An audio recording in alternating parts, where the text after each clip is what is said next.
Hello everyone, I am Niharika. Once again, welcome to my channel. Today I am going to explain question number 3 of exercise 5.1. So the question says consider two postulates given below.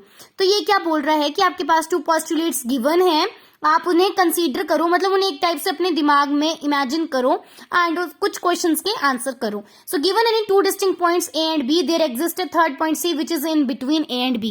Right. So मतलब इसमें आपको given है कि कोई दो points A B आपको given है, एक लाइन सेगमेंट फॉर्म करे, उसमें एक सेंटर पे एक सी पॉइंट जो है फॉर्म हुआ है.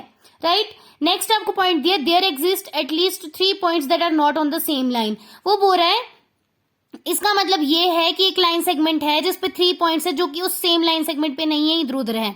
तो मतलब क्या, तो इसमें क्वेश्चन क्या फॉर्म होते हैं? Do this postulate contain any undefined term? Are this postulates consistent? Do they follow Euclid's postulates? Explain. So the first question का आंसर क्या हो जाए? Do this postulates contain any undefined term. तो basically यहाँ पे ऐसी कोई भी टर्म जो है वो हमें समझ ना आई हो, ऐसी कोई भी टर्म नहीं है, तो ये हो जाएगा no, this postulates do not contain any undefined term. अगर फिर भी आपको कोई ऐसी डिफिकल्ट टर्म लग रही जो आपको समझ में नहीं आई है तो आपका आंसर यस हो जाएगा और आपको उस टर्म का एक्सप्लेन भी करना पड़ेगा. बेसिकली यहाँ पे कोई भी डिफिकल्ट टर्म नहीं है जो आपको समझ ना आई हो, तो इसलिए इसका आंसर नो हो जाएगा. सेकेंड है आर दिस पोस्टुलेट्स कंसिस्टेंट, तो हो जाएगा फॉल्स. क्यों?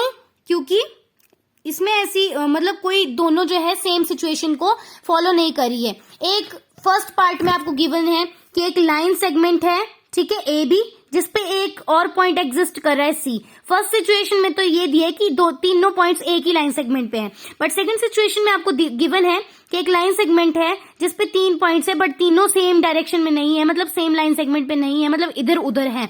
तो ये दोनों सेम सिचुएशंस नहीं होगी, ये डिफरेंट डिफरेंट सिचुएशंस होगी. तो सेकंड पार्ट का आंसर आ जाएगा no, these postulates are not consistent since these refer to different situations. Right. Then comes the last part, do they follow from Euclid's postulate? तो false, ये Euclid का कोई भी postulate नहीं है. राइट. ये क्या है? ये यूक्लिड के एक्सियोम को फॉलो करती है, axiom 5.1 which says given two distinct points there is a unique line that passes through them. Right. मतलब यूक्लिड के एक्सियोम को ये फॉलो करता है बट कोई पोस्टुलेट जो है फॉलो नहीं करता है. तो इसका जो टोटल आंसर मैं आपको समझा देती हूँ कि no this postulates do not contain any undefined term. जिनके लिए अनडिफाइंड टर्म्स है इसमें वो यस कर सकते हैं, जिनके लिए नहीं है वो नो कर दो. एंड दीज आर कंसिस्टेंट है, द पोस्टुलेट्स आर कंसिस्टेंट है क्योंकि they refer different situations. Consistent का मतलब होता है कि डिफरेंट सिचुएशंस को फॉलो करना या डिफरेंट सिचुएशंस को रेफर करना. तो ये भी यस हो जाएगा, yes these postulates are consistent since they refer to different situations. Right.